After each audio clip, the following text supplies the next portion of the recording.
Hello. Well, there's a lot of new people to this channel, so I thought I would tackle one of the elephants in the room when it comes to the Neville Goddard community, which is relationships. If you don't know who I am, my name's Tim, and I've written and edited multiple books on Neville. I've also, over the years, worked with hundreds of people on improving their relationships and their self-concept. In the Neville Goddard community, there's this huge emphasis, at least online, on manifesting a specific person or a special person. No matter what you think of doing this in terms of ethical implications, there's definitely a preponderance of people who have an opinion about how to best get a romantic partner into your life. And I'm here, I guess, in this video just to tell you that having worked with many people on this, what is generally taught to you about manifesting a romantic person into your life is not, in my opinion, what Neville would have suggested to you. Now, you can disagree with that, but I want to talk to you about how I think Neville would want you to apply his advice in terms of bringing love into your life and how you can do it easily, and how, while it seems so appealing to have somebody tell you that you can get an ex back in 3 days or 3 weeks by doing a certain technique, that what I'm about to talk to you about is the real juice that makes it so you can have a lasting relationship with somebody that you truly love and want to be with long term. Because what a lot of creators in this space do not tell you is, even if you do, quote unquote, manifest a certain person back into your life, it's very unlikely that person's going to stay long term and that you both will be happy, unless you do the kind of inner work that I'm about to explain. So here's the thing about Neville, guys. Neville was all about self-concept, right? What you feel within, how you regard yourself, how you regard your world, is then what is going to outpicture into your reality, according to him.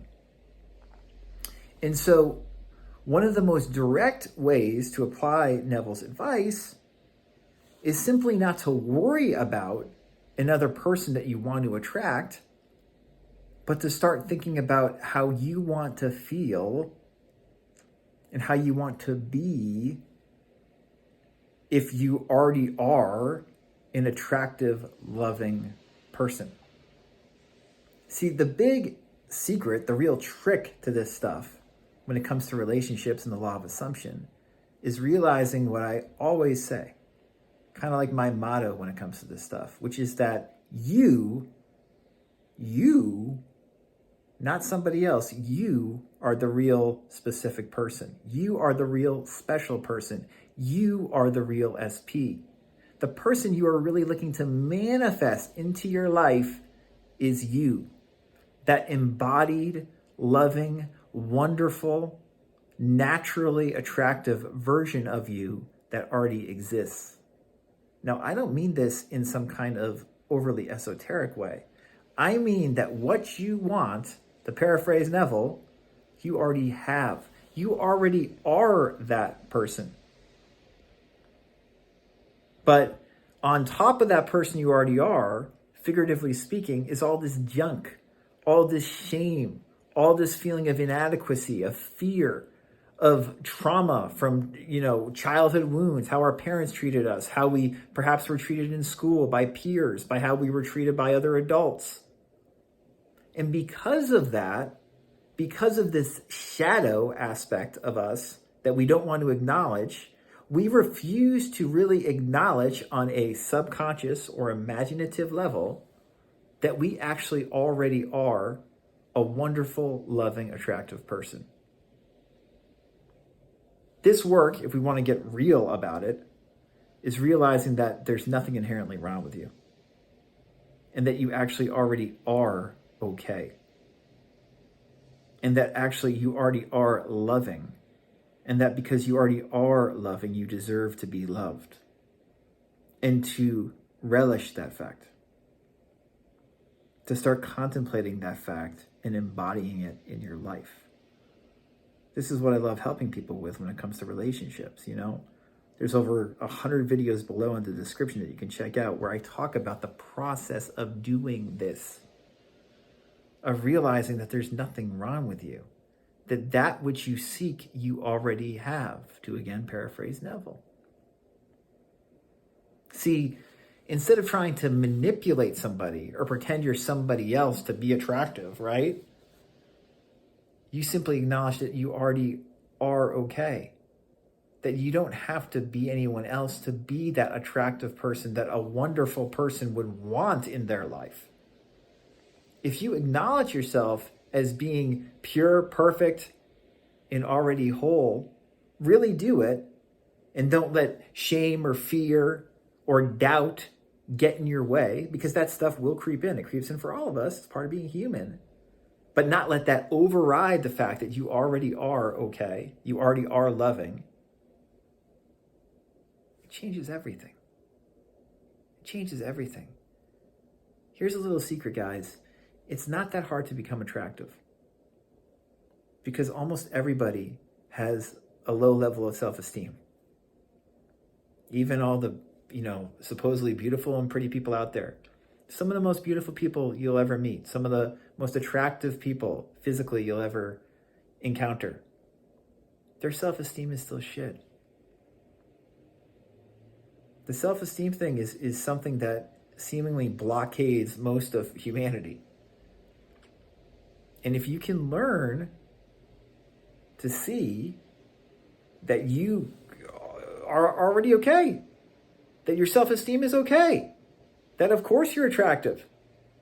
If you can begin to actually see that, and we can do that through some of the techniques Neville talks about, or through somatic exercises where we get real with ourselves and realize that, oh yes, even though I was scared as a child, even though there were parts of my life that I did not like, it doesn't mean that I'm flawed forever. It doesn't mean that I don't deserve to be in a wonderful relationship. It doesn't mean that I can't be a kind, loving person and do unto others as I want done to myself. If we learn to see beyond these self-imposed limitations, these self-imposed narratives that we've spun out of our trauma, and realize that despite all that stuff, I still am good, and that I still am capable and able to love other people and interact kindly with others, and naturally have others interact kindly and lovingly with me because of that, we become very attractive. So this is a very safe thing to do, because you're not pretending to be something or somebody you're not. You're not pretending to be the person with all this money or all this fame or or have no insecurities. You stop pretending. You say, oh, I have all these insecurities. I have these vulnerabilities, but I don't let them define me. I let this define me. Who I am right now, being with you, talking to you openly, with curiosity, with kindness, with compassion, listening to you and conversing with you. I let this define me, because I want this to define me. This love, this integrity, this compassion. This is simple and it's safe.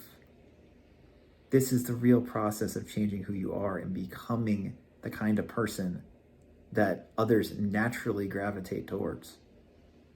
And you can do it. You absolutely can do it. The time to start, in my opinion, is now. And the time to stop listening to all this nonsense, oh, you're going to manifest a certain person in 3 days, advice is now. It's time to get real. If we get real and deeper and realize that there's nothing wrong with us, and that our flaws only make us human, and that we are not defined by our flaws, but by our conception of ourselves, and if we hold ourselves to kinder and higher standards, our relationships will change, starting with the relationship with ourself. And as Neville said, you change your relationship with yourself, you change everything. If you want help doing this, if you would like coaching, or if you want to watch a lot of free videos to help you do this, links are in the description.